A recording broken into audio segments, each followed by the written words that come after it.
नेमि चंद माधव वंदित विमाल पद पुण्य पयो निधि नंद। ये विधि मंगल करन ते सब विधि मंगल हो। होत उदंगल दूरी सब समझ्यो भानु द्यो। गुणस्थान विवेचन की जो पीठिका है उस पर हम विचार कर रहे हैं। और पीठिका जैसा कि हमने चर्चा में लिया है, हाँ, जैसा हमें चर्चा में आया है कि अ, गुणस्थान विवेचन सम्यक ज्ञान चंद्रिका की प्रस्तावना है। और सम्यक ज्ञान चंद्रिका की प्रस्तावना होने के कारण टोडरमल जी साहब ने इसकी टीका लिखते समय अलग अलग प्रकार के पक्षपाती लोगों का धर्म में जुड़ान कैसे किया जाए, ये उपाय बताया। उसमें से भी आखिरी क्लास में पूरी चर्चा धन के पक्षपाती जीव पर हुई थी। बराबर। किस पर? धन के पक्षपाती जीव। एक सेकंड के लिए मुझे जरा पॉज करना पड़ेगा।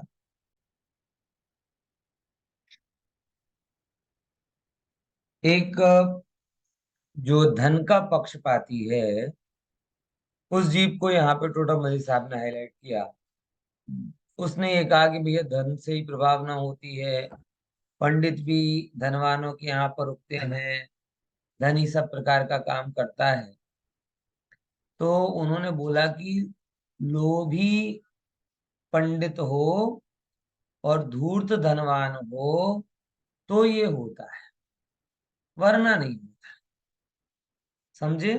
लोभी पंडित और धूर्त धनवान, यानी कुल मिला के उन्होंने एक बात कही जो बड़ी मार्मिक थी, जिसे अपन ने आखिरी क्लास में चर्चा में लिया था कि भाई धनाभ्यास छोड़कर शास्त्राभ्यास करना। क्या बोला? ये लाइन है अपनी, खासकर बनियों के लिए। जैनों के लिए कौन सी लाइन की? कि धन उत्पन्न करने के विकल्प छोड़कर शास्त्राभ्यास करना। बराबर। और अगर ना बने तो संतोष पूर्वक धन उपार्जन करना और शास्त्राभ्यास में तत्पर रहना। दो लाइन उनके लिए बता दी। पहले नंबर की बात तो क्या बोली? इसे ही गुरुदेव और श्रीमद जी कहते थे कि बे रोटला जेटली व्यवस्था થઈ જાય तो બધું મૂકીને આત્મ કલ્યાણમાં જોડાવવું જોઈએ। શું કીધું? શું કીધું? બે રોટલા જેટલી વ્યવસ્થા થાય એટલે બધા જ વિકલ્પો છોડીને, और બીજા નંબરની વાત, વિકલ્પ ધનના ના કરવા જોઈએ। કેમ? કેમ કે ધન વિકલ્પથી થતો નથી। જો વિકલ્પથી ધન થાય તો મને એ કહો, સૌથી વધારે ધનનો વિકલ્પ કોણ કરે? विचार करके देखो, सबसे ज्यादा धन के विकल्प कौन करता है? मेरा ये भिखारी। ऑब्जर्वेशन। हाँ। और उसमें भी भिखारी, जिसके पास कोई काम नहीं हो। कोई काम हो तो कुछ ना कुछ काम का विकल्प करेगा, लेकिन जिसके पास कोई काम ना हो, ऐसे भिखारी तो सड़क पर किनारे वाले हर एक व्यक्ति के सामने इसी विकल्प से बोलता रहता, भैया दे दे, भैया दे दे, भैया दे दे। सबसे ज्यादा विकल्प कौन करता है धन का, बताओ? सर्वाधिक धन का विकल्प भिखारी करता है। और अगर विकल्प करने से पैसा आता तो सबसे ज्यादा पैसा किसके पास आना चाहिए था? भिखारी के पास आना चाहिए था, क्योंकि उसका तो दिन रात काम ही है। हम प्रोफेशनल लोग होते हैं, काम का विचार करते हैं, पैसा बाई प्रोडक्ट में आता है। उनका तो काम ही है, इसलिए उनका तो विचार एक ही जगह सिमट जाता है। और जितनी ज्यादा चलती फिरती वाली जगह पर अगर वो उसकी दुकान होगी तो उतने ज्यादा विकल्प करेगा। कोई भी चार रास्ता पे, कोई भी ट्रैफिक लाइट पर, जहां पे पूरे टाइम गाड़ियों की आवाजाही होती है, ऐसे समय में उसको बहुत विकल्प आते हैं। और बहुत विकल्प करता है, लेकिन आता क्या है? कुछ भी नहीं। और वहीं दूसरे अन्य लोग हैं जिनके पुण्य का उदय प्रबल है, वो धन का विकल्प नहीं करते तो भी धनाढ्य होते देखे जाते हैं। विचार करके देखो। है, ये चीज क्या बता रही है कि विकल्प से पैसा नहीं आता। तो विकल्प से कुछ नहीं होता क्या? बोले सुनो, विकल्प से धन नहीं आता, लेकिन कर्म 100% आते। क्या बोला? क्या बोला? विकल्प से धन नहीं आता, लेकिन कर्म 100% आते। और जब कर्म पाप के उदय के रूप में आते हैं तो खींचे में आया हुआ धन भी चला जाता। इसीलिए आपको, हमको, सबको धन का विकल्प छोड़ने की बजाय शास्त्राभ्यास का विकल्प करना। धन का विकल्प आए तो आजीविका का विकल्प कभी करना, वो बात अलग है। तो उसके लिए बोला टोडरमल साहब ने, संतोष पूर्वक आजीविका करना। कैसी आजीविका? संतोष। हाय हाय करके तो किसी का पेट नहीं भरा। आज अपने जैन बंधु गौतम भाई अडानी हैं, भारत के सबसे ज्यादा अमीर आदमी हो गए।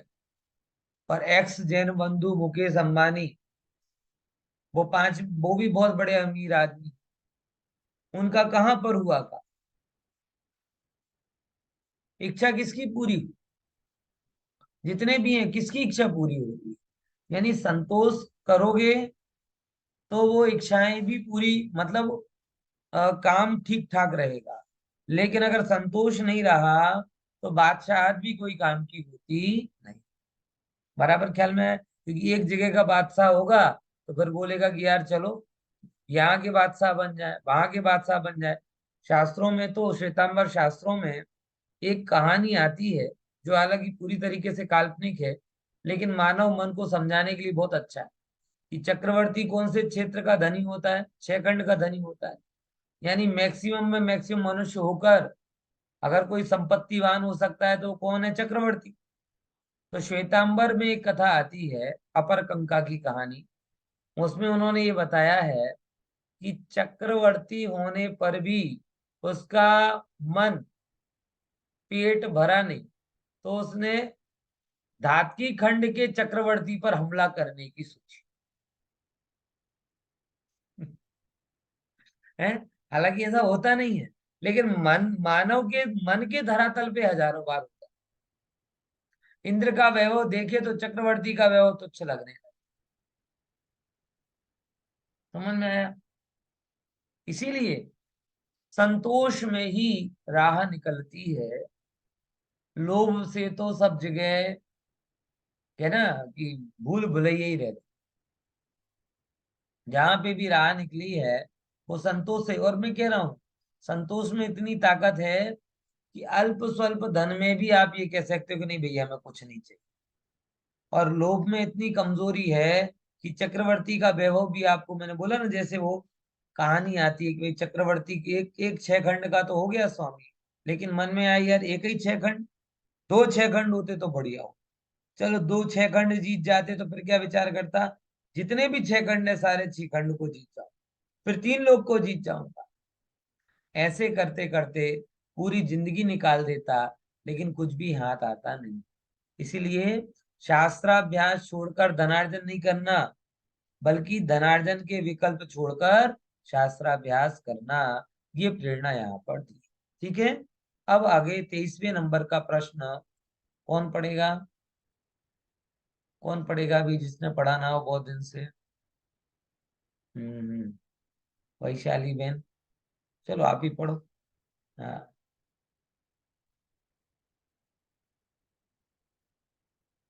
23rd नंबर का क्वेश्चन। હા.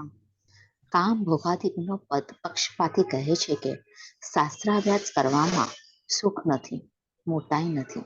માટે જેના દ્વારા અહીં સુખ થાય તેવા જે સ્ત્રી સેવન, ખાવું, પહેરવું ઇત્યાદિ વિશે તેનું નિયમન કરવામાં આવે, અથવા જેના દ્વારા અહીં જ મોટાપણું થાય એવા વિવાહિક કાર્ય કરવામાં આવે. જો આ ઉત્તર. આટલું સમજો कि काम भोग आदि नो पक्षपाती। जो બે વસ્તુ છે. યુવાવસ્થામાં જુદા ટાઈપનો પક્ષ હોય અને પ્રૌઢ અવસ્થામાં જુદા ટાઈપનો પક્ષ. યુવાવસ્થામાં એવો કે હું ભોગી લઉં આવો પક્ષ પડે, અને જેમ પ્રૌઢ થાવ ત્યારે ભોગવાની તાકાત ના હોય તો આવું કરીને બધા માટે કરું તો બધા મારે યશગાન. બોલો આવું થાય છે કે નથી થતું? લગનમાં કરોડો કરોડો રૂપિયા જે ફૂકે છે કે નથી ફૂકતા? એમને પૂછે કે તમને કરોડમાંથી કેટલો વાપર્યો? એટલે મેં તો કઈ ખાધું નથી, ડોક્ટરે શુગરની ના પાડી છે, મીઠા ખાવાની ના પાડી, તળેલું ખાવાની ના પાડી, બહારનું ખાવાની ના પાડી, મેં તો ખીચડી જ ખાધી અને કરોડો રૂપિયા ફૂકી દીધા. કેમ? કેમ કે જગતમાં એમ કે ના ના, શું બહુ સરસ તમે તમારા છોકરાનો પ્રસંગ કર્યો હે, धाम धूम है, समझे कि नहीं? मुझे हिंदी की धूमधाम गुजराती में धाम धूम हो जाती है, मगर धूमधाम में भी वही धाम धूम है और धाम धूम में भी वही मुद्दा है. किसका मुद्दा? ये है कि ऐसा क्यों हमारे अंदर में होता है? ये काम और भोग का पक्ष पड़ा है, जो अलग अलग एज में अलग अलग रूप में आता है. यौवन में मैं सब कर लूं और परिपक्व अवस्था में मेरे अपनों को मैं करवा दूं, और धन हो जाए तो सबके बीच में ऐसा करूं जिससे लोग कहें कि भाई इतना बढ़िया काम करते हो, इतना बढ़िया काम करते हो. ये भी काम भोग का पक्ष है. ये भी उससे मोटाई मानने की भूल है. इसीलिए जो जीव है वो यहाँ ये कह रहा है कि भैया आता हूँ, आत्मा तो कोई दिखती नहीं है, मगज पे जोर नहीं देना, बराबर जिस काम से यहाँ सुख हो वो करना. और उसको अपन गुजराती भाषा में क्या कहते हैं? खावानू पीवानू ने जलसा करवानी, मज्जानी लाइफ. बराबर ने? શું કરવાનું? ખાવું પીવો, જલસા કરો, મજા. આવું જ મોટા ભાગે લોકોનો કોન્સેપ્ટ છે. यही दिख रहा है. मतलब आप बात करके देख लो, जिन जिन व्यक्ति के मुंह से शब्द नहीं निकलता है, आप खाने पीने घूमने फिरने की बात करो, 1 घंटे तक नॉन स्टॉप प्रवचन चलेगा. बंद करना मुश्किल पड़ेगा कि भाई अब छोड़ो. हमारे ऑफिस में ऐसे बहुत सारे ऐसे व्यक्ति वैसे चुपचाप चुपचाप काम करते रहेंगे, और जरा सा किसी ने खाने पीने की चर्चा चालू कर दी तो અહીંયા આ મળે ને ત્યાં આ મળે ને આને આની સાથે ખવાય ને આને આની સાથે ખવાય. એટલું બધું કહેશે ને કે તમે શું કહેવાય, વાતો સાંભળી સાંભળીને પેટ ભરી જશે. આવું બધું क्योंकि जीवन में और कुछ किया ही नहीं. कहाँ जा रहा है? वहां जा रहा है. वहां क्या मिलता है? भोजन की विकथा, भोगों की विकथा, स्त्री की विकथा, राजनीति की विकथा, इन सभी विकथाओं में जीव का समय पुष्कड़ जाता है. और ये वही लोग हैं जो कहते हैं धर्म के लिए समय नहीं है, क्या कहते हैं, तत्व के लिए समय नहीं, स्वाध्याय के लिए समय नहीं. जब किसी के लिए समय नहीं है तो इसके लिए समय के उधार ले लेकर आते हो. इसलिए कहते हैं देखो, તો તેનું સેવન કરવામાં આવે, અને જેના સેવન દ્વારા મોટાપણું થાય.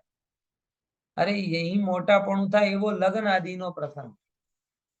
अरे लगन की बात तो छोड़ो, धर्म के प्रसंगों में भी मोटाई मुख्य हो गई. धर्म के प्रसंगों में भी मोटाई मुख्य हो गई है कि भाई बहुत सारे ऐसे लोग होंगे कि पहली बोली के लिए अगर करोड़ों दे देंगे और दूसरे नंबर की बोली आएगी ना फिर हजारें लिखवाएंगे. बोले क्यों साहब? पहले नंबर को सब याद रखते. मैंने देखा है जैसे कभी वो होती ना, क्या चरसा चरसी होती है, बोली लगती है लाभ लेने में. पहले ने बोला 2 लाख, दूसरे ने बोला 2,11,000, फिर उसने बोला 2,21,000, तीसरे ने बोला 2,02,500. तो एक बे ने अड़ी ने वार्ता पूरी, तो 2.5 लाख में लाभ गया. अब वो 2,21 वाला दूसरी बार कितने में बोलेगा? 2,000 रुपए, 11,000 रुपए, 21,000.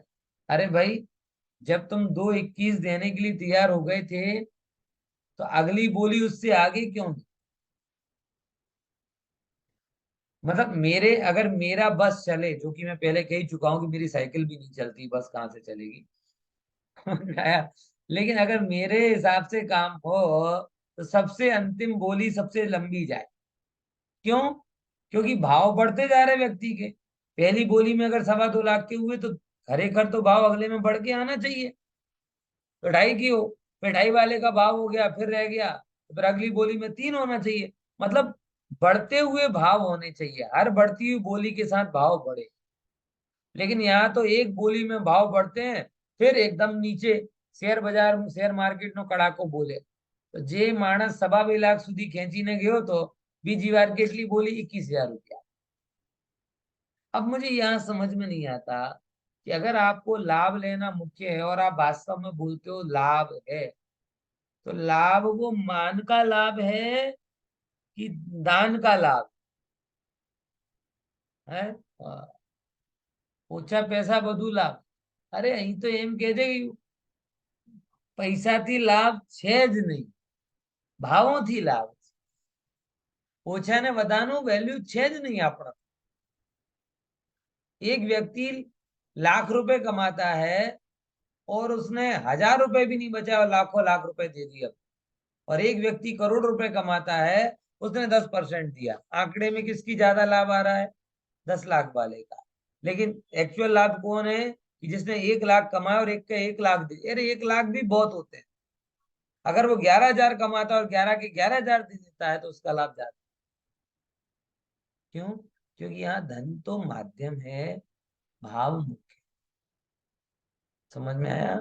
धन माध्यम है और भाव मुख्य है। ये बात हमें समझती हुई चलनी चाहिए। तो विवाह आदि कार्य भी मान के लिए करता है, जगत में मोटाई के लिए करता है। तो अब उसको समझाते हैं, उसकी दिमाग ठिकाने लाते हैं। चलो पढ़िए। વિષયજનિત જે સુખ છે તે દુઃખદ છે, કારણ કે વિષય સુખ તો પર નિમિત્તથી થાય છે, પહેલા પછી અને તત્કાળ જ આકૃતા સહિત જે છે અને જેનો નાશ થવાના અનેક કારણ મળે છે, આગામી કાળમાં નરકાદી દુર્ગતિને પ્રાપ્ત કરવા વાળા છે। આવું હોવા છતાં હા, આવું હોવા છતાં પણ તે તારી ઈચ્છાનુસાર મળતા જ નથી, પૂર્વ પુણ્યથી થાય છે તે માટે વિષમ છે। જેમ જે પ્રકારે ખંજવાળની પીડા ન હોય તો સહજ જ સુખી થાય છે, તે જ પ્રકારે જ્યારે ત્યાં ઇન્દ્રિયો પીડાવા માટે સમર્થ નથી હોતી ત્યારે સર આગળ સ્ક્રીન ના ના હજી તો આવશે ને। જેમ ખંજવાળ નથી ના ના એ થઈ ખંજવાળથી ગઈ પીડિત જો પુરુષ પોતાના અંગને અહીંયાથી લેવાનું। અચ્છા અહીંયાથી જ આજા હા જેમ ખંજવાળથી પીડિત પુરુષ પોતાના અંગને કઠોર વસ્તુથી ખંજવાળે છે, તેવી જ રીતે ઇન્દ્રિયોથી પીડિત જીવ તેના પીડા સહન ન થાય ત્યારે કિંચિત માત્ર જેમાં પીડાના પ્રતિકારરૂપ ભાસે એવા જે વિષય સુખ તેમાં વલોખા મારે છે, તે પરમાર્થ સુખ છે જ નહીં। શાસ્ત્રાભ્યાસ કરવાથી જે સમ્યક જ્ઞાન થયું તેના થકી ઉત્પન્ન આનંદ તે જ સાચું સુખ છે। તે સુખ સ્વાધીન છે, આકૃતા સહિત છે, કોઈના દ્વારા સહિત નષ્ટ થતું નથી, જો મોક્ષનું કારણ છે, તેથી વિષમ નથી। જો આટલો સમજીએ। પહેલા નંબર તો એક બહુ સરસ વાત એમને કરી કે ભાઈ તમે પેલા મૂળથી ક્લિયર કરો कि विषय सुख में खरेखर सुख છે કે સુખાભાસ। આ વસ્તુ સુખાભાસ જ્યારે જ્યારે પણ તમને એમ લાગે ત્યારે ટોડરમલજી સાહેબને યાદ કરજો।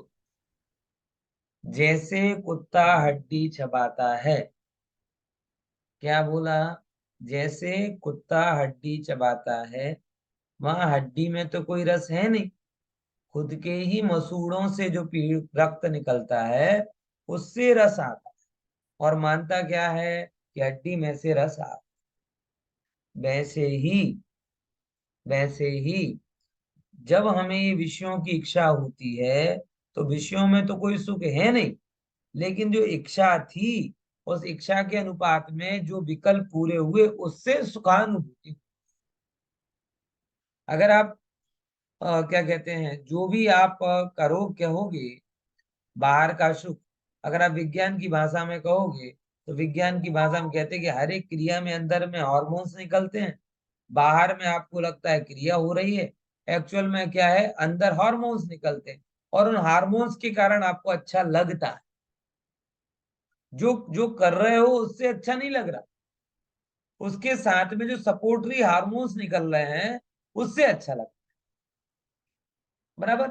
यानी विज्ञान भी इस बात को मानता है कि धन भी सुख का कारण नहीं, इवन देन भोग सामग्री भी सुख के कारण नहीं, वो उस संबंधी जो आपके इंटर केमिकल चेंजेस होते हैं, बायोकेमिकल चेंजेस, उनसे आपको सुखानुभूति होती है। एग्री यहां तक?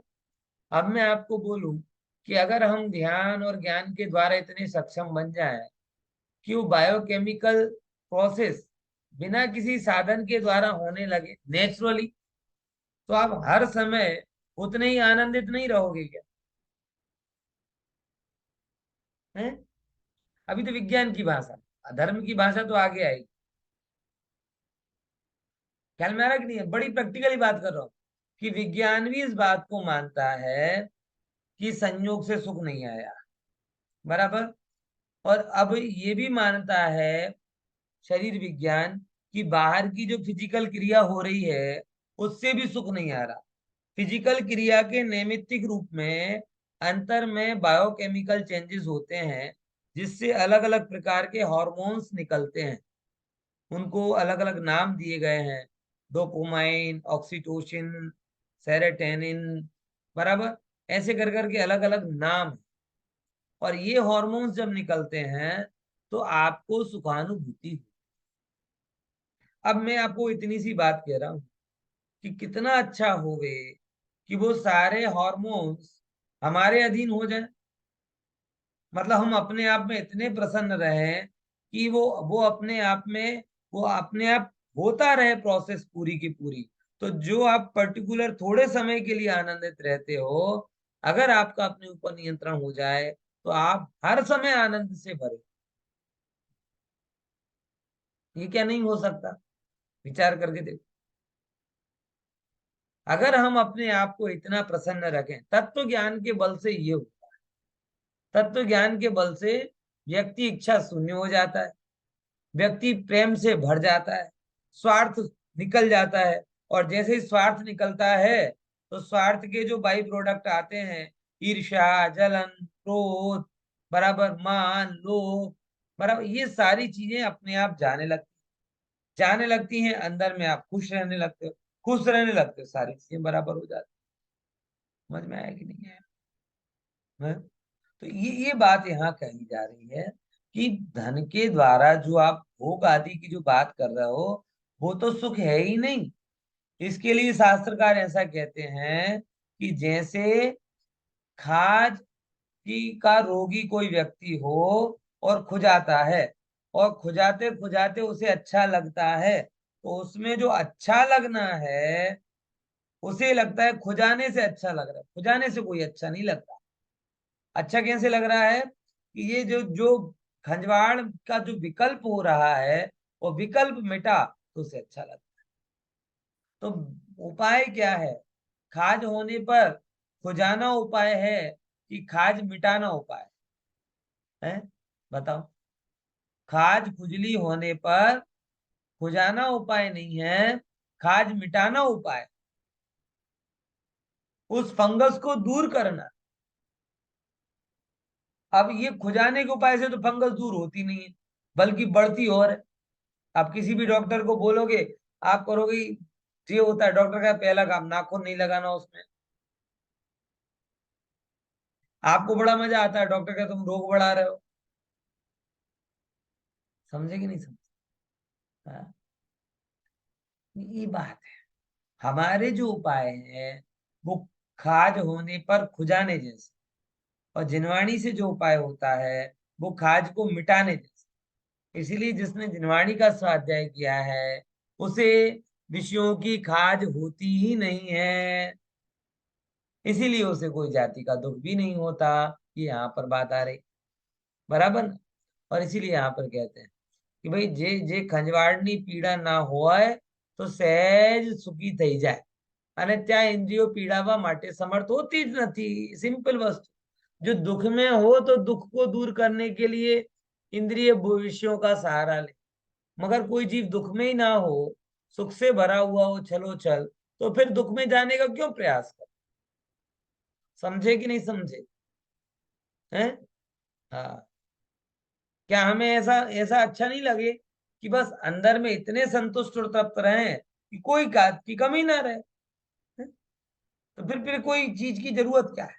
लेकिन जगत के जीवों का ऐसा सुख का बाय डिफॉल्ट प्रोग्राम उसे समझ में नहीं आता, इसीलिए वो वस्तुओं को दौड़ता है।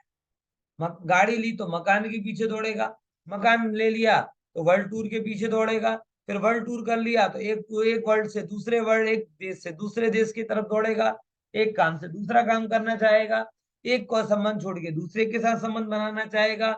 ऐसे करते करते करते करते को भागता फिरेगा, भागता फिरेगा, भागता। और हर जगह उसे लगेगा कि ना अब हमें सुख हो गया, अब हमें सुख हुआ। लेकिन हर जगह वो सुख कैसा है, जैसे खाज होने पर खुदा। और तत्व ज्ञान के द्वारा जो होता है वो कैसा है, खाज होने पर खाज का ना। बराबर क्या है कि नहीं है। देखो, चलते हैं, आगे पढ़ते हैं। हाँ, पढ़िए,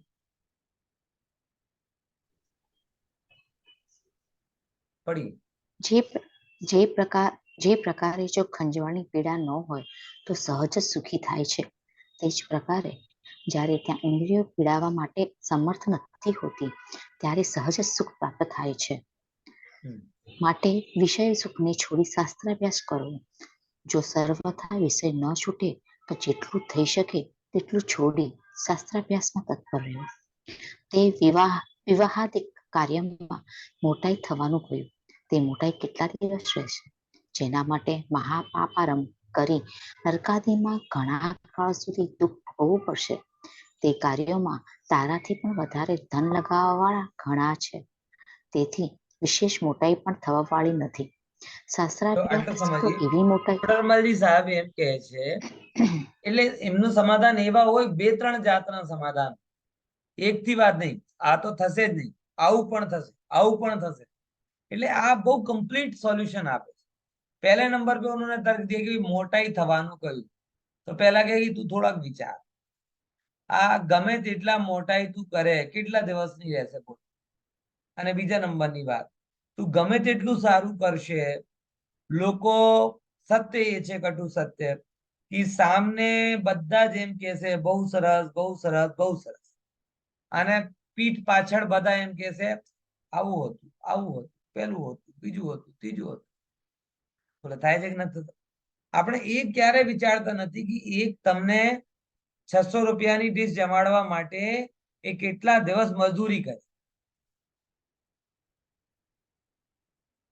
એ કેટલો કાંઈ ક્યાં ક્યાંથી તમારા માટે બધું આમ કરે છે। પણ નિયમ શું છે, કેવો થશે કે ભાઈ સામે બધા કહેશે બહુ સરસ, અને પીઠ પાછળ શું કહેશે, આવું હતું, આવું જમણવાર હતો, આવું કોરું કોરું હતું, આમ નહોતું, તેમ નહોતું। એટલે कितने दिन तक चले, और बहुत अच्छा भी कर लिया चलो, तो भी कितने दिन तक याद रखेगी सब, जिंदगी भर तो कोई। अब गजब है, वो तो लोग तो खा पी के भूल जाएंगे, और तुम इस भाव में हफ्ते चुकाते चुकाते मरोगे, और पाप बांध के अगले भाव में ना जाने नरक आदि में जा जाके कितना हिस्सा चुकाओगे उसका। कई बार तो हमें लगता है, बहुत सारी जगह शादी वगैरह में जाना होता है ना, तो ऐसा लगता है कि लोग एक दिन के लिए पूरी जिंदगी मजदूरी करते हैं। कई बार ऐसा लगता है कि जो जिन जिन लोगों के, कई लोगों के घर ऐसे हैं कि जो इतना करकसर करते हैं कि नॉर्मल दिन में दो सब्जी बनाकर नहीं खाते। दाल बन गई तो सब्जी नहीं बनेगी, सब्जी बन गई तो दाल नहीं बनेगी। કેમ? બહુ મોંઘવારી છે, આટલી મોંઘી सब्जी रोजे ना पोसाय, इतनी करकसर करते हैं। और वही शादी में इतना दिखावा करेंगी, इतना दिखावा करेंगी कि अपने को लगे करते क्या है। पूरी जिंदगी कौड़ी कौड़ी बचाई और अब करोड़ों उड़ा रहे। ये वही व्यक्ति है कि डीएनए चेंज हो गया है। पूरी जिंदगी कौड़ी कौड़ी जिन लोगों ने बचाया हो, वो एक दिन में क्या बना, करोड़ों रुपए उड़ा दे। और सिर्फ किसके लिए? बस चार लोग मिलकर कहते हैं बहुत सरस, और इसमें कोई कह दे कि आऊ सरस तो मैं क्या रे धार्यो नहोतो, क्या रे जोयो नहोतो, तो પછી બાપુ આપણું બધું બસું। हाँ, विचार करो, नरक में भी आएंगे बहुत सरस कहने, हैं? जिनको आपने खिलाया, बढ़िया बढ़िया खिलाया, नरक में मिले तो कहेंगे अच्छा ये वही है जो नान खिला खिला के मेरा पेट खराब करता था, अभी इसका नान निकालता हूँ पेट फाड़ के। है, बोलो, समझे कि नहीं समझे? ये वही है जिसने ये कर दिया, ये वही है जिसने, नरक में जितने भी मिलेंगे ना आपको, सब कस काटने में लगेंगे। समझे कि नहीं समझे? इसीलिए इससे तो कभी अपेक्षा रखना नहीं कि भैया कोई आपका, लोग पीढ़ियों तक याद करेंगे। आप कितना भी करो, अगला जो होगा वो आपसे ज्यादा शूरवीर होगा, वो आपसे बेहतर करेगा। आपसे बेहतर करेगा तो लोग आपको भूल जाएंगे। वो थोड़े दिन रहेगा, फिर उससे कोई बेहतर करने वाला तीसरा होगा। ये सब दुकानें चलेंगी, कैसे चलेंगी? एक के साथ दूसरे की होड़ लगेगी, दूसरे के साथ तीसरे की होड़ लगेगी, तभी तो ये सब एक दूसरे से आगे बढ़ेंगे। तो ये कोई भी अनंत काल तक टिकने वाला नहीं है, तो फिर क्यों हम इनके चक्कर में पड़े ज्यादा, है ना? और दूसरे नंबर पे क्या बात कही यहाँ पर कि भैया ये सब तो होता रहता है, और दुनिया में कितना भी बड़ा बनने की कोशिश करे, कितना भी बड़ा बन जाए, तेरे से आगे तो बहुत सारे लोग होंगे ही होंगे। तो तेरा जो सदा काल बड़कपन का जो एक व्यामोह है, वो कभी रहने वाला नहीं है। यहाँ तो किसी का नहीं टिका, तो मेरा तुम्हारा क्या हो बचे, है? समझे कि नहीं समझे? मैं तो आपको बताऊं, मैंने तो एक बार, क्या कहते हैं, शायद आप लोगों ने नहीं देखा होगा, हमारे मध्य प्रदेश के सीएम थे, दो सीएम की दुर्दशा देखी। एक हमारे गुजरात के सीएम और एक मध्य प्रदेश के सीएम। नरेंद्र मोदी जी जा रहे हैं, और ये गुजरात के सीएम भूपेंद्र पटेल बैठने गए, और मोदी जी की गाड़ी चल रही है, भूपेंद्र पटेल पीछे पीछे दौड़ रहा है। सीएम बनने की भी गति नहीं, बताओ, मैंने तो सीएम बनने का प्लान ही कैंसिल कर दिया। है? बताओ, विचार करके देखो। बड़कपन के चक्कर में तुम सीएम बन जाओगे, तो हर सीएम का कोई पीएम होता है, और पीएम के आगे आप चाकर बन जाओगे। ऐसे ही एक और एक केस मैंने देखा। ये हमारे मोदी जी की आदत ही है सीएमओ को, मतलब कुछ नहीं गिनने की। एक और सीएम का केस देखा, हमारे एमपी के, महाकाल का भी आयोजन हुआ था ना, महाकाल नगर। तो उसमें ऐसा चल रहा है जैसे प्यून चल रहा हो बिल्कुल, और उसमें कुछ चने वने खा रहा था कि ड्राई फ्रूट खा रहा था। तो मोदी जी ने ऐसे देखा तो ऐसे घबरा गया, जैसे क्लास में किसी टीचर ने पकड़ लिया हो बच्चे को। पर्ची काट, आप देखना, ये दोनों वीडियो यूट्यूब पर है। है? तो मुझे मुझे क्या फील हुआ, मैंने कहा कितने ही बड़े सीएम बन जाओ, हर सीएम के आगे कोई ना कोई क्या होता है, पीएम होता है। समझे कि नहीं समझे? हैं? तो तुम कितने बड़े बन जाओगे, तुमसे बड़ा कोई ना कोई तो आएगा ही आएगा, और जैसे ही आएगा वैसे ही तुम्हारा मान चुल्लू सा बचेगा। इसलिए आप कितना भी बढ़ाना चाहो मान को, मान टूटता ही। समझ में आया? है? ख्याल में आया कि नहीं आया? क्या बोला? मान टूटता ही। इसीलिए जो चीज टूटने वाली ही हो, उसे अपना भाव बिगाड़ कर बढ़ाना क्यों? है? पहले से ही विचार करके रखो कि स्वभाव से मैं एवरीथिंग हूं, और पर्याय में नथिंग। दो दो चीजें हैं, क्योंकि स्वभाव का मान कभी टूटता नहीं, और पर्याय का मान कभी टिकता नहीं। खुशी बहन बहुत खुश हो जाती है, भाग के निकलते ना, उनके चेहरे पे बहुत संतोष की वो आ जाती है, चलो कल का काम पूरा हो गया। है? आ, अच्छा काम कर रही है, लेकिन बेचारे बहुत मेहनत करती हैं। बहुत सारे लोगों के पर्सनल रिव्यू आते हैं कि बहुत बढ़िया, बहुत बढ़िया, बहुत बढ़िया। ख्याल में है कि नहीं है? हाँ। तो ये समझना कि वो, ये इस बात को ध्यान में रखना क्या, कि स्वभाव का मान कभी टूटता नहीं, और पर्याय का मान कभी टिकता नहीं। तो हम पहले से ही दो चीजें अपने अंदर में सेट करके रखे ना। कौन सी? कि स्वभाव से मैं एवरीथिंग हूं, और पर्याय में नथिंग। जब कुछ हूं नहीं तो भी टूटने, एक जो टूटने वाला है उसे जोड़ना नहीं, और एक जो टूट नहीं सकता उसे छोड़ना नहीं, बात खत्म। अब सुखी सुखी। क्या बोला, समझ में आया? पर्याय का मान टूटने वाला ही है, तो उसे कौड़ी कर करके जोड़ना ही नहीं। और स्वभाव का मान कभी टूट सकता नहीं है, तो उसे छोड़ना नहीं। हम उल्टा करते हैं, पर्याय के मान को जोड़ने की कोशिश करते हैं और पर्याय स्वभाव के मान को छोड़ देते हैं। तो जिसको जोड़ा वो टूटेगा, जिसको छोड़ा वो अखंडता वहां तक पहुंचे नहीं। इसलिए पूरी जिंदगी इसी अवसाद में जीते हैं, कुछ नहीं कर पाए, कुछ नहीं कर पाए, कुछ नहीं कर पाए। समझे कि नहीं समझे? है, इसीलिए इस बात को ध्यान रखना थोड़ा। देखो, आ, ये कितना भी कोशिश करे तो भी तेरे से ज्यादा धन लगाने वाले हैं, तो उनकी विशेष मोटाई होगी। उनसे बड़े और बड़े हैं, उनसे बड़े और बड़े हैं। ऐसे ही जीवन में चलता आ रहा है। चलो अब पढ़ो आगे क्या कहते हैं।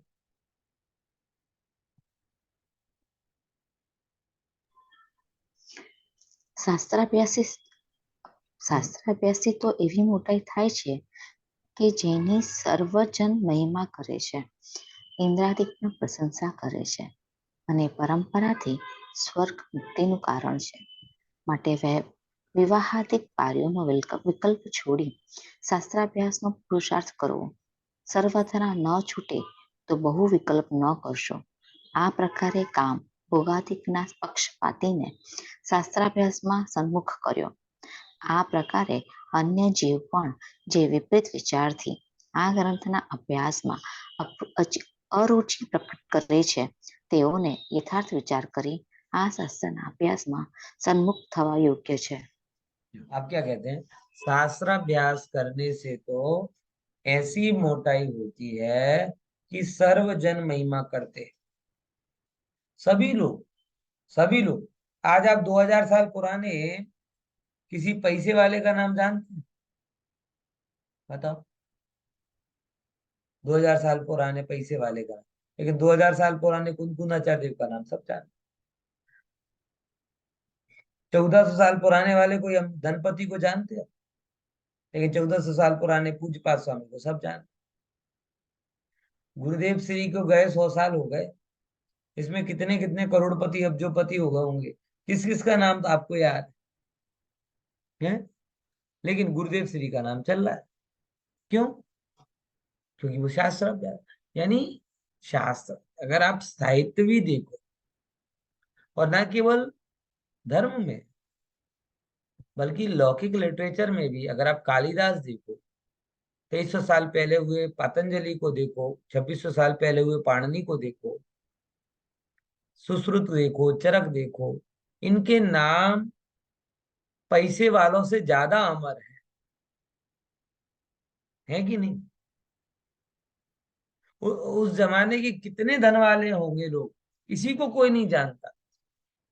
और जिन जिन राजाओं को आप जानते हो, उन राजाओं को अमर करने का काम भी किसी शास्त्राभ्यासी जीव ने किया होगा। किसी ने उसके ऊपर काव्य लिख दिया तो लोगों को पता चल गया, नहीं तो किसको पता चलने वाला था? कब्र है, हड्डियां तो बोलने वाली नहीं थी कि ये फलाना राजा ऐसा, फलाना राजा ऐसा।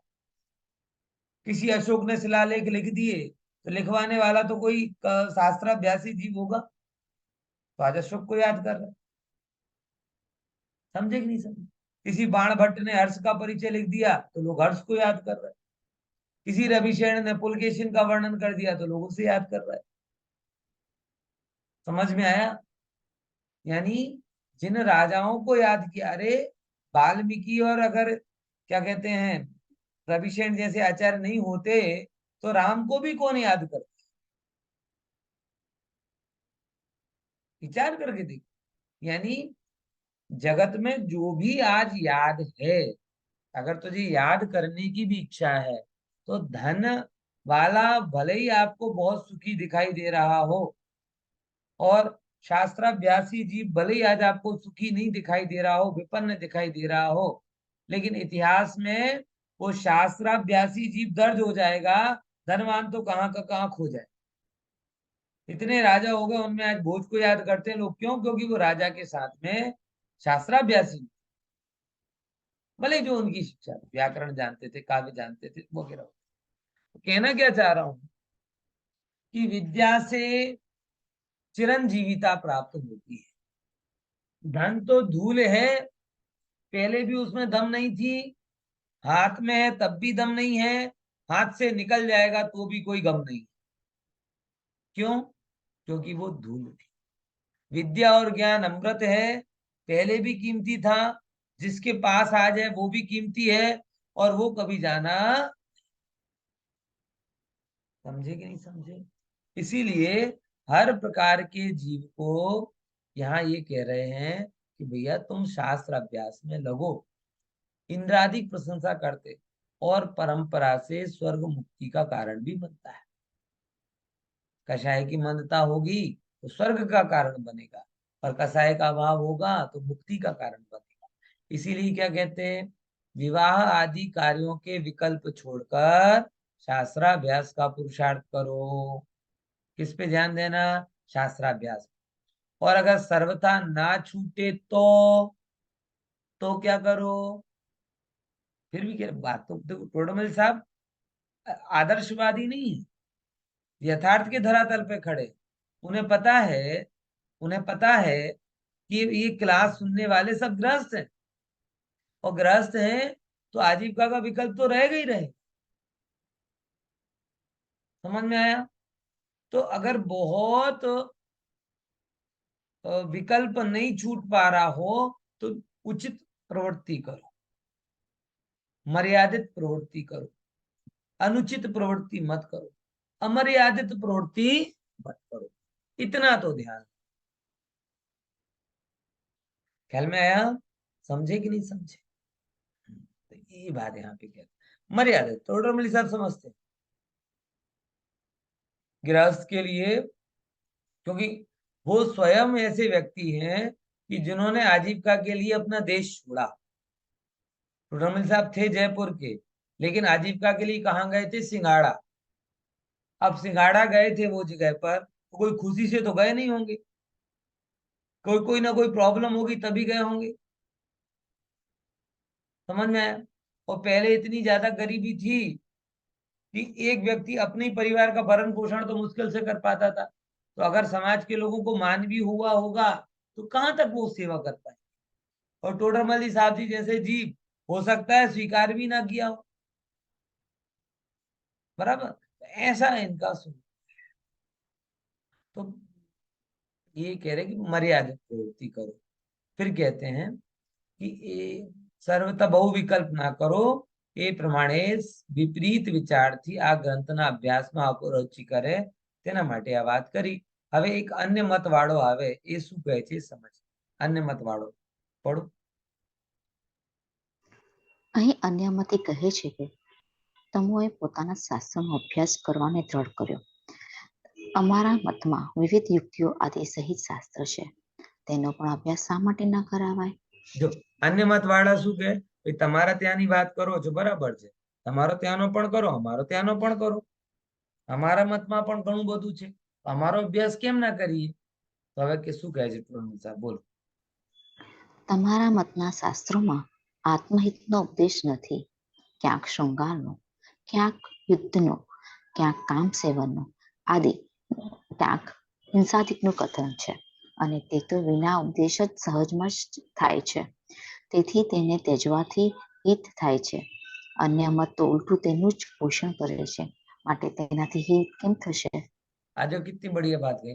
बोले हमें तुम्हारे यहाँ के पढ़ने की प्रॉब्लम नहीं है, मगर वहां पे धर्म तो होना चाहिए ना। ख्याल में आ रहा है कि नहीं आ रहा? कोई कहे कि साहब जैसे आप समय सार पढ़ते वैसे गीता भी तो पढ़ो, है, पुराण भी पढ़ो। बोले हमें कोई दिक्कत है, हम गीता पुराण क्या पुराण भी पढ़ लेंगे, मगर हमने जो एक पैरामीटर सेट किए हैं कि भाई श्रृंगार से रहित वितरागता का, हिंसा से रहित अहिंसा का, काम भोग से रहित संयम का, अगर जिसमें ये उपदेश हो तो हम पढ़ने को तैयार है। श्रीमद जी ने खुद बोला है वशिष्ठ रामायण पढ़ना चाहिए, अजैन ग्रंथ है लेकिन उन्होंने रिकमेंड किया वशिष्ठ रामायण। पता है आपको? बड़ी रामायण के 20 ग्रंथ जो उन्होंने बोले हैं, उनमें 18 दिगंबर ग्रंथ हैं, एक है श्वेतांबर ग्रंथ उत्तराध्ययन, और एक है वशिष्ठ रामायण। लोगों को खबर ही नहीं, वाल्मीकि रामायण की सबको खबर है, लेकिन वशिष्ठ रामायण की किसी को खबर नहीं। योग वशिष्ठ, क्यों? उसमें क्या विशेष है? क्योंकि उसमें वैराग का वर्णन है। अगर ऐसा कोई उपदेश हो तो हमें कोई दिक्कत नहीं है। ऐसा कोई उपदेश हो तो हमें कोई दिक्कत नहीं, लेकिन ऐसा दिखता नहीं है ना। अगर ऐसा करके ऐसा करो तो बात, पॉइंट समझ में आया कि नहीं आया? आपके यहाँ तो कभी हिंसा की बात आ रही है, कभी काम भोग की बात आ रही है, कभी विशेष सेवन की बात आ रही है।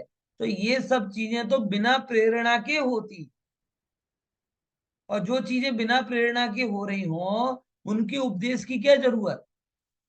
आप सच बताओ, आपके घर में छोटे बच्चे होंगे, आप उनको क्या प्रेरणा देते हो? बेटा मोबाइल देख लो, ये प्रेरणा देते हो? कि मोबाइल छोड़ दो, ये प्रेरणा देते हैं? ये एक भी कोई बता दे। ये पंचम काल के 2500 वर्ष के ट्रेंड बालक जो हो रहे हैं इस समय के, हर एक घर में एक एक अकराट है माँ बाप, मोबाइल मुक्तो જ નથી, मोबाइल मुक्तो જ નથી। तो जो काम उसने ऐसे करके उसको प्रेरणा देने की जरूरत पड़ेगी कि उसको छुड़ाने की जरूरत? ऑलरेडी वो मोबाइल देखता है, ऊपर से और ये बात है ना ना मोबाइल तो જોવું જ જોઈએ। जो मोबाइल नहीं જોયું तो પછી હું કામનો તમારો जीवन धिक्कार। बोलो, विचार करके देखो। हाँ, ख्याल में आया? तो जो ऐसी बात अगर आप करते हो कि जहां पे अगर आपको ये कहा जा रहा हो तो काम का पक्ष जीव को है, अब उसी को रासलीला के नाम पे बताओ। लड़ने का पक्ष जीव को है, उसे धर्म क्षेत्र कुरुक्षेत्र के नाम पर बताओ। बराबर। क्या कहते हैं, धन का पक्ष जीव को है, उसे आप ऐसे के बताओ कि नहीं भैया इसके लिए तो ये जरूरी, उसके लिए तो ये जरूरी है। तो फिर वो जीव को छोड़ने की बात कहाँ से आई? समझे कि नहीं समझे? इसलिए ये बात कही जा रही है कि हमें, अन्य लोगों को ये लगता है कि हम तुम्हारा पढ़े तुम हमारा पढ़ो। भाई बात, हमें पढ़ने में कोई दिक्कत नहीं, मैंने भी पढ़ा है, लेकिन उसे शास्त्र अभ्यास के जैसा नहीं कहा जा सकता। मैंने भी पढ़ा है, लगभग सारे ग्रंथ पढ़े हैं। ऐसे पढ़ने को तो मैं न्यूज़पेपर भी पढ़ता हूँ, मैगजीन्स भी पढ़ता हूँ, लेकिन तो शास्त्र अभ्यास के कुछ पैरामीटर है। हर कुछ पढ़ने का नाम शास्त्र अभ्यास नहीं है। जहां पे ये मूलभूत चीजें पुष्ट हो रही हो उसे हम शास्त्र अभ्यास कर। आजकल दुर्भाग्य यही है, व्यक्ति हर कुछ पढ़ने के लिए तैयार है, लेकिन जिससे भव का अभाव हो ऐसी जिनवाणी पढ़ने के लिए तैयार नहीं। वो भी पढ़ेगा तो छोटी छोटी बातें कहो, लंबी लंबी बातें मत करो, ये मत करो, और वो ऐसे उपन्यास पूरे पढ़ डालेगा, ये पूरी चीजें कर डालेगा, लेकिन वो मूलभूत चीजों को नहीं पढ़। बराबर। तो ये कहते हैं, उनको तो छोड़ने का उपदेश होना चाहिए है। अगर उसकी प्रेरणा आए तो उपदेश कैसे उपदेश कहलाएगा? अन्य मत तो तेने उल्टू पोषण करे छे અને बीमारी को बढ़ाए, वो उसको कैसे उपचार के रूप में कह दे? बराबर ना? पढ़ो 5वें नंबर का, अब 25 नंबर का। ત્યાં કહે છે કે ઈશ્વરે એવી લીલા કરી છે તેને ભજે છે તો તેનાથી ભલું થાય છે. हम्म। ઉત્તર. ત્યાં કહે છે કે જો ઈશ્વરને સહજ સુખ નથી હોતું તો ત્યારે સંસારીની જેમ લીલાથી સુખી થયા. જો તે સહજ સુખી હોત તો શા માટે વિષયાદિ સેવન કે યુદ્ધ આદિ કરે? કારણ કે મંદ બુદ્ધિ પણ વગર પ્રયોજન કિંચિત માત્ર પણ કાર્ય નથી કરતા. એથી જણાય છે કે તે ઈશ્વર આપણા જેવા જ છે. તેનો યશ ગાવાથી શું સિદ્ધ થશે? जो आ પણ કહે છે અહીંયા પ્રશ્ન કર્યો કે જો તમે એમ કહો ઈશ્વર લીલાથી કરે, લીલાથી કરે, પણ મારો એક પ્રશ્ન એ આવે કે ભાઈ લીલા એટલે શું? કૌતૂહલ, આનંદ। હવે જેમ નાનો છોકરો બેઠો બેઠો કંટાળે, બરાબર ને? કંટાળે તો પછી શું કરે? અમારી વેદેઈ છે ને, તમે એનાથી ટીવી મોબાઈલ છોડી લો તો પછી શું કરે? એનો જે શું કહેવાય કે કબાટ છે ને, એને સ્ટેશનરી એને ખોલે, એમાં કઈ ગોઠવણ કરશે, આમ તેમ કરશે, પાછું મૂકી દેશે। પછી એક દિવસ જે કરશે બીજા દિવસે એને બગાડશે, અને બીજા પછી બીજી રીતે અરેન્જ કરશે, ત્રીજા દિવસ પાછું બગાડીને પાછું અરેન્જ કરશે। એટલે એમ કરીને પોતાના એકલતાના દુઃખને દૂર કરે। तो जो तुम्हें लीला करो इन्हें कहो छो, तो प्रश्न तो होता है ना कि लीला क्यों करता है? अंदर में दुखी होता है ना, तभी तो लीला करता है। बिना बिना बिना उसके कोई लीला करे। समझ में आया कि नहीं आया?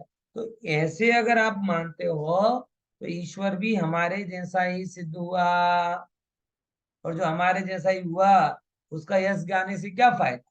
यानी जो किसी भी रूप में बाहर में कोई भी प्रवृत्ति करता है, बराबर, वो जीव स्वांत स्वभाव से सुखी नहीं। स्पष्ट शब्दों में कहूं, जैसे हमारे अभी ये चल रहा है ना कि शताब्दी महोत्सव चल रहा है ना, ये चल रहा है ना, वो चल रहा है। सब जगह एक ही बात कही जाती है, ईश्वर पर श्रद्धा रखो, ईश्वर पर श्रद्धा रखो, और ऐसी बात बताई जाएंगी कि जो, और भगवान जो करता है अच्छे के लिए करता है। एक व्यक्ति, अभी मैं सुन रहा था, एक ऑडियो मेरे पास में आया कहीं से, ज्ञान वत्सल स्वामी जी का आया। बोले कि ट्विन टावर के ऊपर वो काम करता था, उसी दिन उसके घर पे सुबह गैस का सिलेंडर फटा, और वो जा नहीं पाया और बच गया। तो भगवान ने गैस का सिलेंडर फोड़कर उसे बचा दी। निष्कर्ष ये था।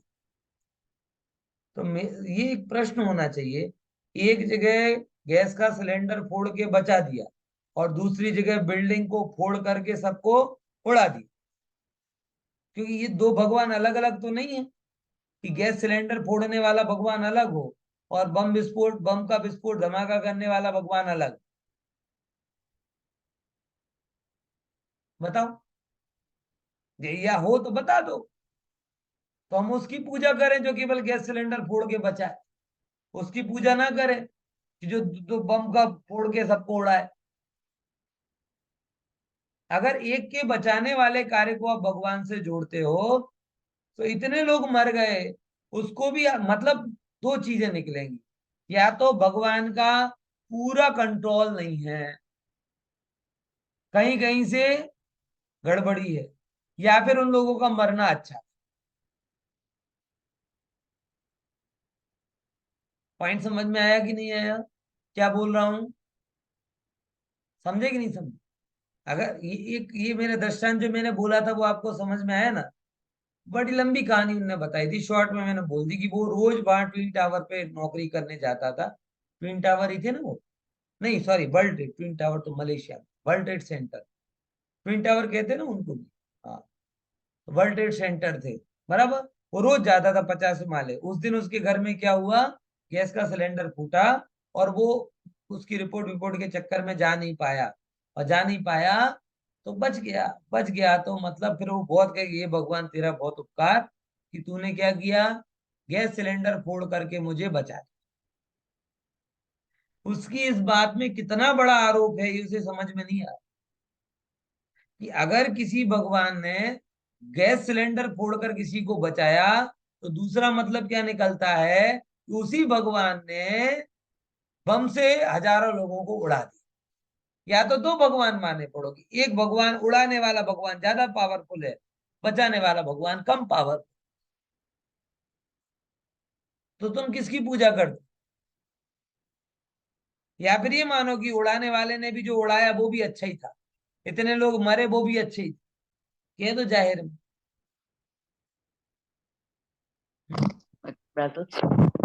है कि नहीं है? इसीलिए बात कह रहे हैं कि भैया देखो, ईश्वर को कर्तृत्व के रूप में मानने पर बहुत समस्या है। इसीलिए जो अपने यहाँ पीछे चित्र दिखाई दे रहा है, भगवान का इससे श्रेष्ठ स्वरूप कुछ नहीं हो सकता। कैसा? हाथ पे हाथ धरे ऐसे, करना पूछना रहा जैसे। दिख रहा है ना पीछे चित्र, है कि हाथ पे हाथ रखे हैं, कुछ भी करना नहीं है, है? देख दशा पद्मासन की, है? ऐसी दशा है, कोई लीला नहीं कर रहे, किसी को आंखें नहीं दिखा रहे, किसी से लीला नहीं कर रहे, कुछ नहीं, बस अपने ज्ञान सहज इसीलिए लोग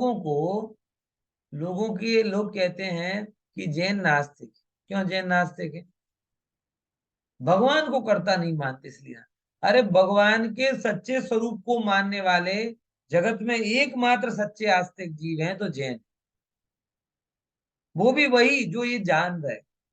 बाकी जो अपने भगवान को भी अन्य की भांति लीला करने वाला मान रहे हैं, वो तो जानते ही नहीं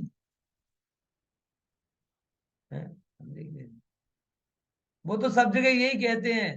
भाई जैसे जैसे मेरा, जब मेरा वाइवा वगैरह हो रहा था ना, तो मेरे कुछ कॉलेज के प्रोफेसर्स थे, उन्हें पता है कि ये जैन है, कि चिंता मत करो, महावीर भगवान सब ठीक कर देंगे, महावीर भगवान सब ठीक कर देंगे, ऐसे ऐसे कह रहे थे। वो सब वैदिक, चिंता तुम कुछ मत करो, सब महावीर भगवान, मतलब उनकी नजर में कोई फर्क नहीं पड़ता। कि अगर मैं वैदिक होता तो बोले भगवान कृष्ण जी सब सही कर देंगे, शिव जी सब सही कर देंगे, उन्हें लगा अब जैन है, इसको क्या आशीर्वाद दिया जाए। तो महावीर भगवान सब सही, तुम्हारा बाय ठीक ठाक होगा, चिंता मत करो, महावीर भगवान आके तुम्हें बचा ले। अरे माँ भगवान अब क्या बोले, जो बचाए सो भगवान नहीं होता। जो चिंता दूर करने के लिए ऐसे उल्टे पुल्टे काम करें, भगवान नहीं होता है, कौन समझाए। लेकिन लोगों को भगवान के मामले यही है, भगवान के नाम पे वो 108 नंबर याद आता और कुछ नहीं याद आता। कोई भी इमरजेंसी हो कॉल करो, 108 नंबर, 104 नंबर, 111 नंबर, जितने भी नंबर है ना, सब नंबर भगवान पे लगा दो। बाकी सबके लिए अलग अलग डिपार्टमेंट है, हमारे हिसाब से सबका एक ही डिपार्टमेंट है, कौन सा? ऐसे ऐसे भगवान नहीं होते, ऐसे भगवान नहीं होते। ઈશ્વર ને સહેજ સુખ નથી ત્યારે સંસારની જેમ લીલા કરે, તો સહેજ સુખી હો તો શા માટે વિષયાદિ કે સેવન કરે કે યુદ્ધ કરે? કારણ કે મંદ બુદ્ધિ વાળો પણ ભોજન વગેરે કિંચિત કાર્ય કરતો નથી, તો પછી એવા ઈશ્વર જે કંઈ કરતો નથી, કરવામાં શું લાભ છે? બરાબર ખ્યાલમાં આવે છે? આટલી વાત કરી, બાકી કાલની ચર્ચા કાલે કરીશું. જય જય હિન્દ. જીનેન્દ્ર. જય હિન્દ.